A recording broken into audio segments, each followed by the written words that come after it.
Ce n'est pas ce qu'il y a dans la croix d'héroïque et de sublime qui est la cause du trouble. L'esprit de sacrifice, le désintéressement, l'effacement de soi pour le bien des autres. Tout ce qu'on peut être appelé à souffrir quand on veut remonter le courant du siècle et résister à la marée du mal. Toutes ces choses ne représentent en somme que l'aspect superficiel de la croix. Ce qu'elle a de prenant, sa beauté, son attrait irrésistible. Il ne faut guère que de l'héroïsme pour entrer dans cette voie. Aussi, ces thèmes-là sont-ils par excellence ceux qu'on exploite. Des multitudes sont fascinées par ce message-là et ne vont pas plus loin. Mais la Bible donne à la croix un sens plus profond. Que ce vrai sens soit compris et trouve dans une vie l'occasion de s'exprimer, c'est alors que les choses s'aggravent.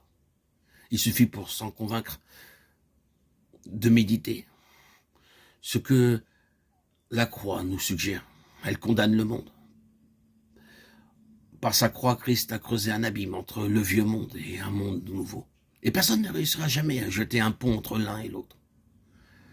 Deux régimes absolument distincts, deux échelles de valeurs, deux modes d'appréciation, deux méthodes de gouvernement. En un mot, deux ordres de choses qui n'ont rien de commun entre eux. Se séparent à la croix et créent de part et d'autre leur atmosphère propre.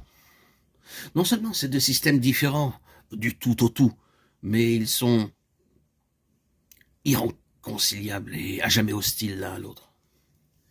La croix veut que non seulement nos intérêts et les objectifs que nous poursuivons, mais encore les relations que nous entretenons et même les ressources dont nous vivons soient absolument distinctes, absolument à part, absolument différentes de ce qu'ils sont pour le monde. C'est la croix à tout jamais qui trace la ligne de séparation entre ceux qui sont sauvés et ceux qui ne le sont pas, entre les vivants et les morts. L'apôtre Paul dit que par la croix, le monde a été crucifié pour lui, comme lui pour le monde. La parole de Dieu déclare sans embâche que le présent siècle est mauvais, que le monde entier est sous la puissance du malin, que ses actions, comme les mobiles qui les inspirent, tout ce qu'il pense et tout ce qu'il fait, est l'exact opposé de ce que Dieu pense et de ce que Dieu fait.